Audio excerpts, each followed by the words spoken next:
My name is Al Simone from Sports Medicine Associates of South Florida. Today we're going to talk about ACL anatomic reconstruction. Here's an ACL stump, the torn tissue, I'm probing it. Now you can see we're cleaning some of this stump, the base on the tibial side. We also do this on the femoral side to identify our landmarks. Here's a nice imprint of where the graft should attach. Now we will identify the insertion on the femur and mark it with a bovie. We're going to clean the proximal tibia to make sure that we have a good anatomic visualization, and again mark this with a bovie so we know exactly where we're going to drill anatomically.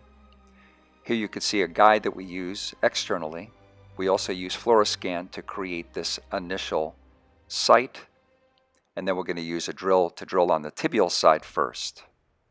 We're going to use a shaver to clean that site to make sure that we remove any of the debris. We'll use some dilators now to dilate up to a certain size. This also compacts the bone and allows us to extend the knee to make sure we're in a good anatomic position.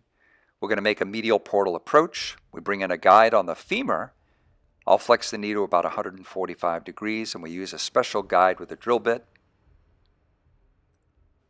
With our guide in place, we're going to place a stylus, which will allow us to place a drill over that. We can drill the femoral side. We drill it to a depth of about 25 millimeters. I will then use a hand shaver to clean the tunnel to get the debris out, just so we could pull the graft into the knee.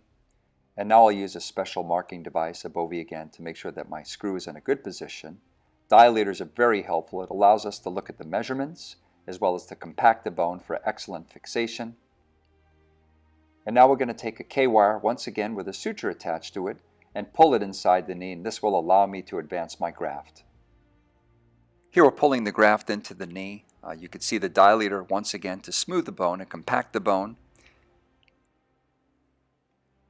We're using a probe now to pull the sutures in. Here you can see the proximal portion of the graft, the bone plug that's going to fit well within the femur in an anatomic position. We're going to guide that in with our sutures as well as our probe to make sure that seats properly.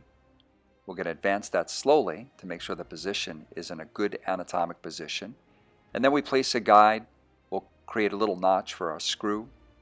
And then we'll use a protective device, which is a metal device. When we place the screw, it always protects our graft upon insertion of the screw.